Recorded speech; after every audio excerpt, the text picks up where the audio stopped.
Hello everyone, BPM 79. Let's see what we have today.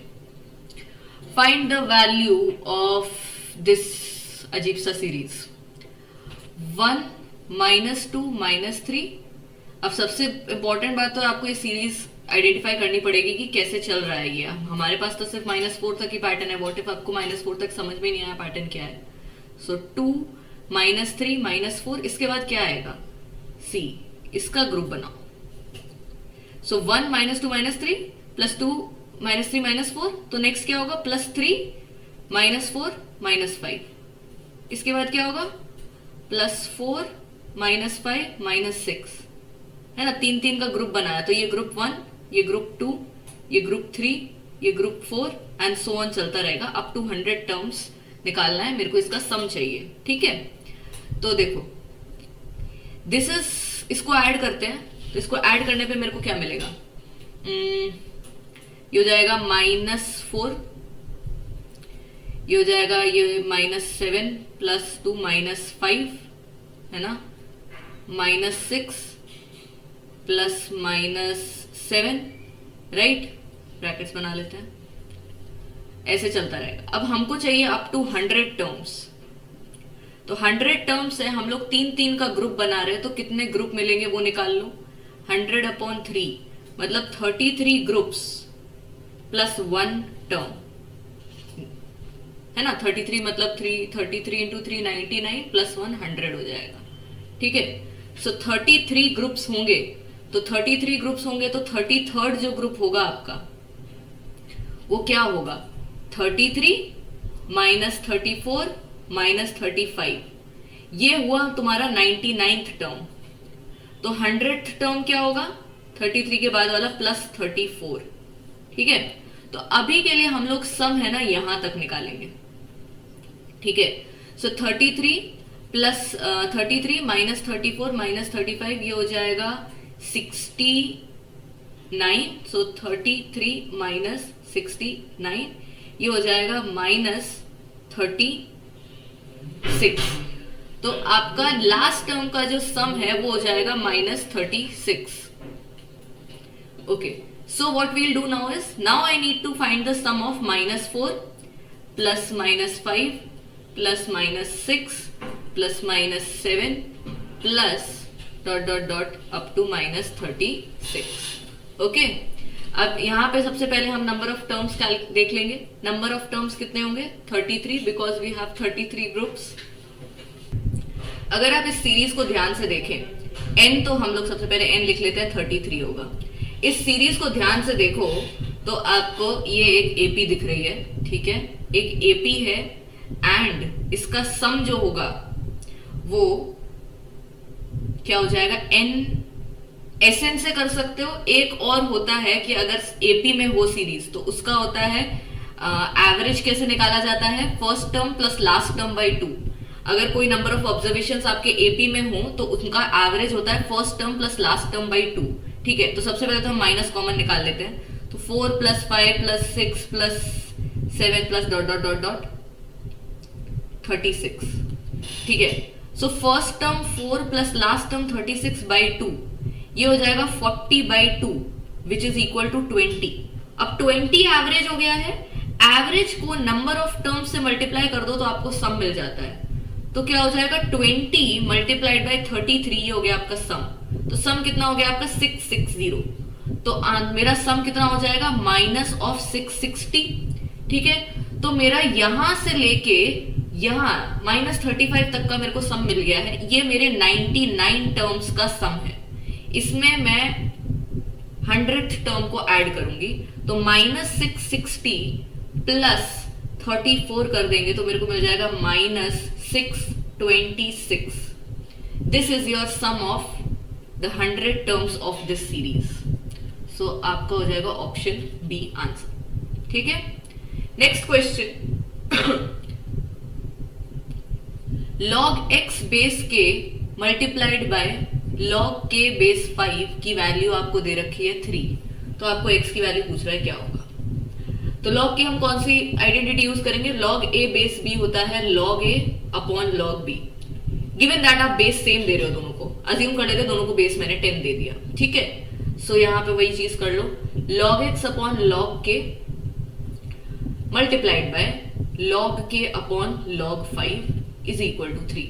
log k से log k cancel. अब इस चीज को ऐसे लिखा था, अब इस चीज को ऐसे लिख दो, तो log x upon log k is equal to 3 होता है।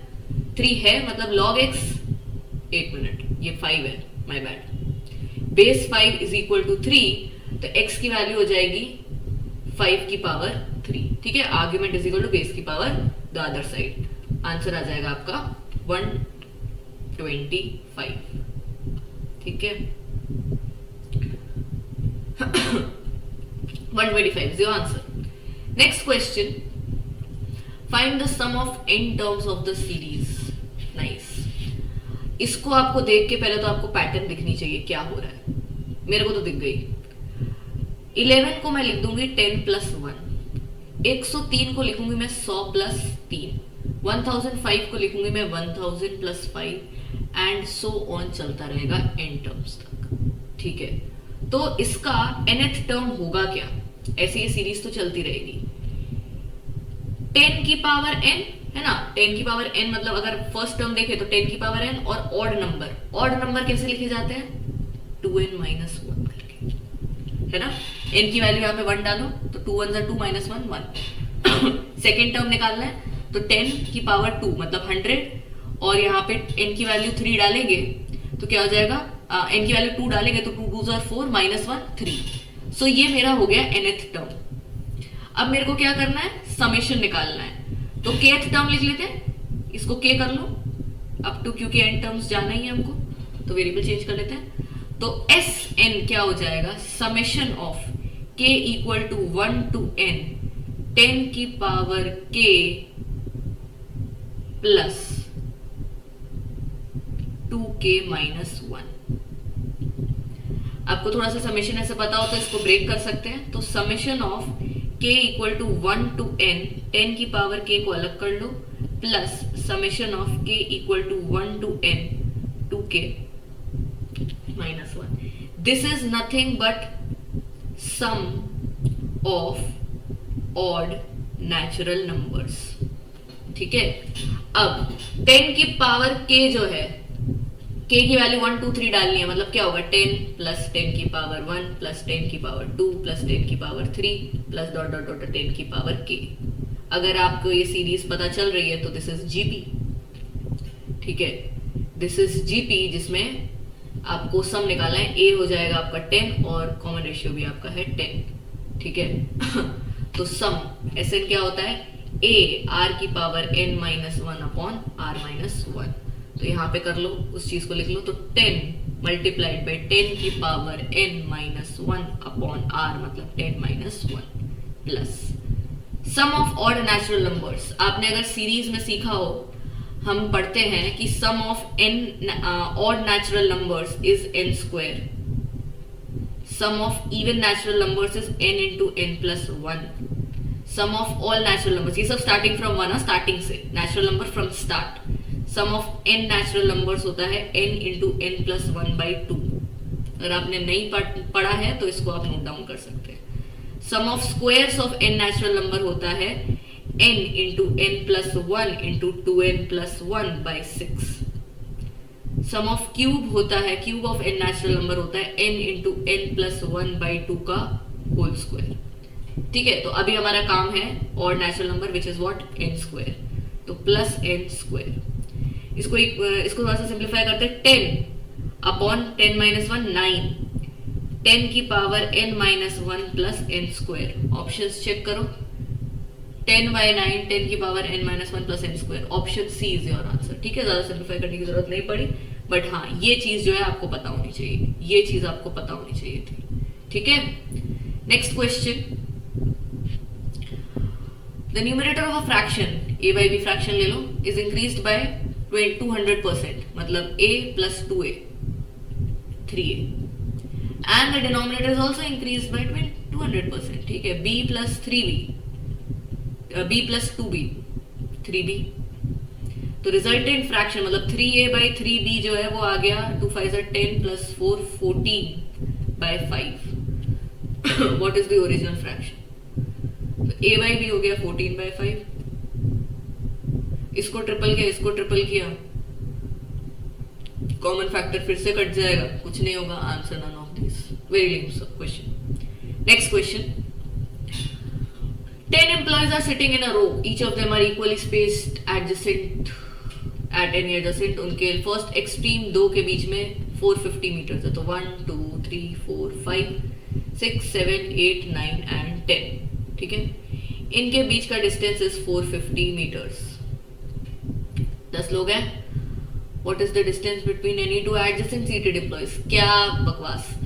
10 लोग हैं तो उनके बीच में गैप, अगर n पीपल होते हैं तो उनके बीच में गैप जो होता है वो n-1 होता है. तो 10 लोग हैं, आप काउंट भी कर सकते हो. ठीक है, करने की जरूरत नहीं है, ऑब्वियस सी बात है.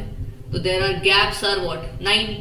टोटल डिस्टेंस उनके बीच की कितनी है 450. तो तुम्हारा दो एडजेसेंट लोगों के बीच की डिस्टेंस कितनी हो जाएगी 450/9 which is 50 meters. So your answer is option A, 50 meters.